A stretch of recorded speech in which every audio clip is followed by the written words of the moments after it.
Our first speaker this morning is Jack Kantola. And Jack is working on yet another competent communicator manual. How many is that, Jack? Who knows? Who knows? All right. Jack's next door neighbor, George Polo, lived a quarter-mile up the road from the farm where Jack grew up. George was about 12 years older than Jack, but had decades more knowledge. Jack credits the lessons he learned from George with helping him achieve success in his career. Today, Jack is fulfilling assignment number 1 from the Competent Communicator Manual, the Icebreaker. Speaking for 5 to 7 minutes, the title of his speech is, What George Taught Me. Please help me welcome Jack Kantola.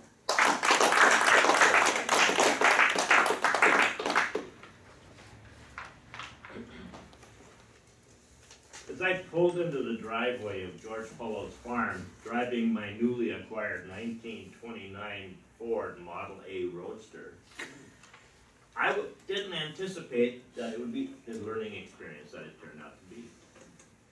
Madam Toastmaster, most welcome guests and fellow Toastmasters.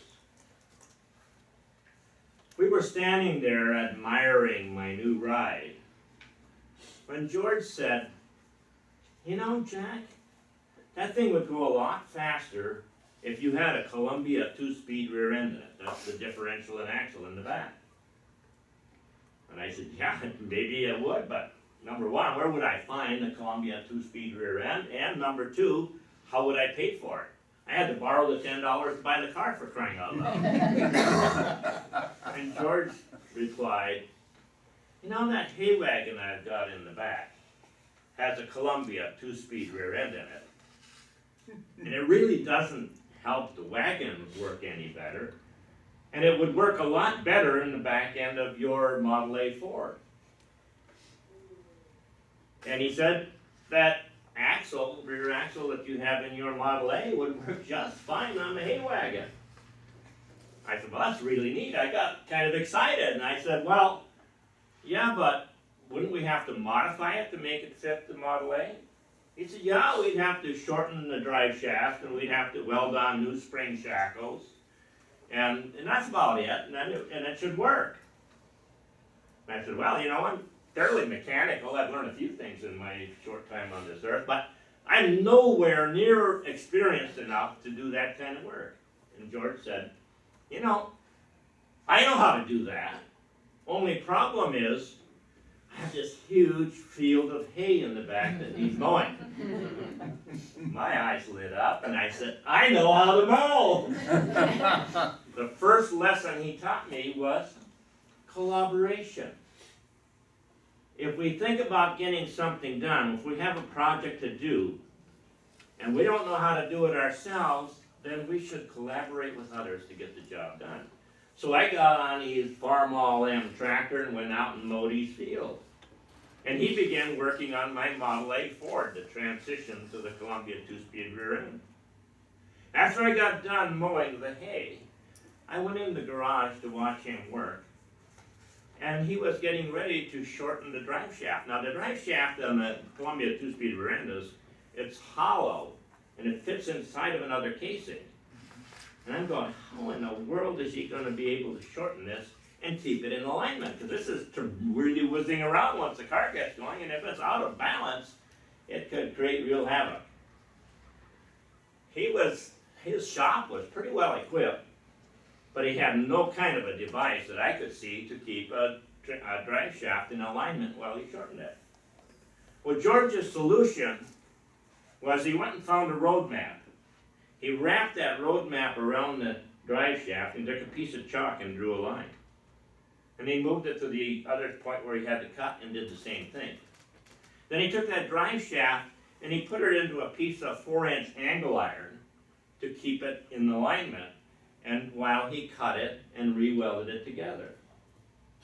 Now that drive shaft that was in my car never vibrated a bit. It was just perfect from my opinion. And that was the other lesson that he taught me, and the important lesson that I learned, is that you may not always have the things that you need to get the job done, or that you perceive that you need to get the job done, but you always have the opportunity to improvise. That lesson stuck with me throughout my career, and it helped me many times. I want to share one of those occasions with you. When I was working for Winnebago Industries in Forest City, Iowa, I was running I created for them, without any kind of a budget, a test lab. And so I got a call from John V. Hansen, who was the executive vice president, and he said, Jack, we just got contacted by the Department of Transportation, and they need to have the stopping distances of our motorhomes loaded and unloaded at 30 miles an hour and at 40 miles an hour. And I have no idea how this is done. But I said, hey, we'll figure out a way to do it. I said, when do you need the results? He said, next week. I went, oh crap. What do we do now? I contacted some of the salespeople that we had that came out of the auto industry and learned that they use a die charge, like a 22 caliber rifle with a die charge in it, a colored chalk. And when they hook it up to the brake light system in the vehicle, and they get it going at 30 miles an hour, and when they hit the brakes, it fires the die charge, which makes a little mark on the pavement. And then they measure from that mark to the front of the bumper where the gun was, and that's the stopping distance. And we go, oh, that makes a lot of sense. That's easy to do. So we got the name of the company that made those things, and called them up, and we said, we need one. We need it now. 4-week lead time. Now, I could have just called John V. Hansen back up and said, I'm sorry, we can't do it. It's not going to happen because we can't get this device. But instead, I thought about George's lesson, improvise. So I put my head together with Larry, my assistant, and we came up with this idea. And what we did is we took a piece of 2-inch PVC pipe about that long. We attached it to a board, and then we took a pole bar nail, which is a really big nail, and wrapped it with insulated wire to make an electromagnet. Then we had the weld shop make us a little hinged door, metal door.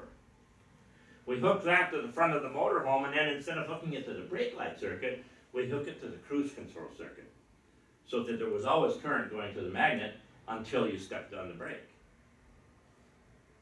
Then we commandeered, collaboration come here, we commandeered the airport. I mean, this is not a test we could do on the highway. It would have been dangerous, and we would have too many people watching us. So we commandeered the airport, and so we called John V and said, we need the airport, otherwise we can't do it. So we shut down traffic in the airport for the afternoon. On the way to the airport in our motorhome, we stopped at the Red Owl store, and we bought ourselves our markers, 12 eggs.